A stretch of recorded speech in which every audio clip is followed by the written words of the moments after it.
BFM Matin. Pour conclure la semaine en beauté, bonjour Dimitri Vernet. Bonjour à tous. Alors Dimitri, je préfère être honnête avec vous et avec tous les auditeurs d'Europe 1. J'entends depuis tout à l'heure sur l'antenne que la Coupe du Monde de rugby débute ce soir. C'est pas vrai Je suis assez gêné parce que je pensais qu'elle avait commencé depuis quelques semaines déjà. Encore hier, j'étais sur le direct de l'Assemblée nationale enquêtant sur les dernières manifestations et j'ai vu un superbe match opposant le député LFI Aymeric Caron au ministre de la Justice Éric Dupond-Moretti.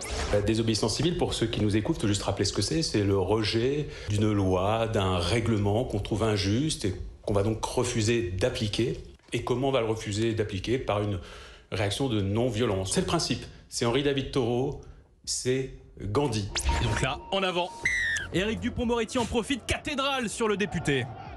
J'en ai ras-le-bol de cette petite musique de la désobéissance civile.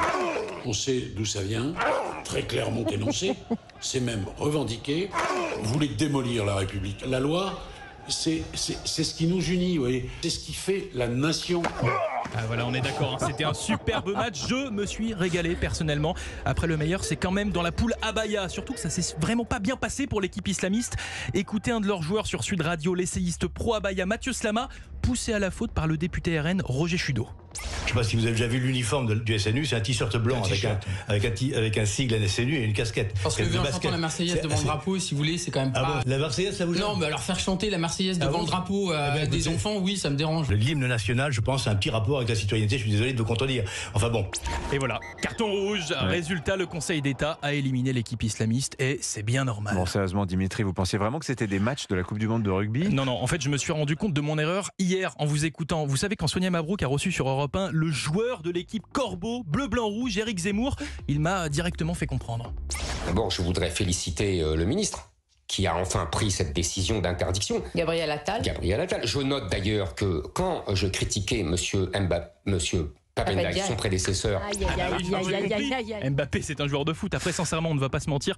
On aurait tous aimé que Papendiaï soit le Mbappé de l'éducation nationale. Malheureusement, on était plus sur un joueur de Régional 1. Bref, du coup, hier, j'étais assez déçu. J'ai compris que le mondial de rugby n'avait toujours pas commencé.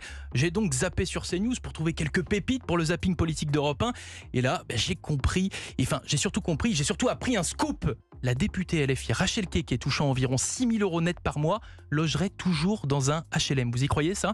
Eh bien, ce n'est pas une blague et ça n'a pas l'air de la déranger. Écoutez sa réponse dans la voix de Christine Kelly. Comptez-vous déménager? Lui demande le journaliste Victor Lefebvre et elle répond: si ça embête les Français, qu'ils me trouvent un autre logement. Oui, voilà, la réponse est stupéfiante. Eh bien, c'est parfait. Ça tombe bien, Rachel Keke. J'ai justement trouvé pour vous un logement sur Internet juste à côté de là où vous habitez. Un studio, 18 mètres carrés, 646 €. Ça devrait le faire avec son salaire. Bon, plus sérieusement, toujours plus ridicule chez LFI, dire à longueur de journée qu'ils défendent les Français les plus démunis pour au final les priver d'un logement social. On frôle vraiment le sketch. C'est un carton rouge. Merci beaucoup Dimitri Vernet, c'était votre zapping politique. On va retrouver Thomas Hill dans un instant.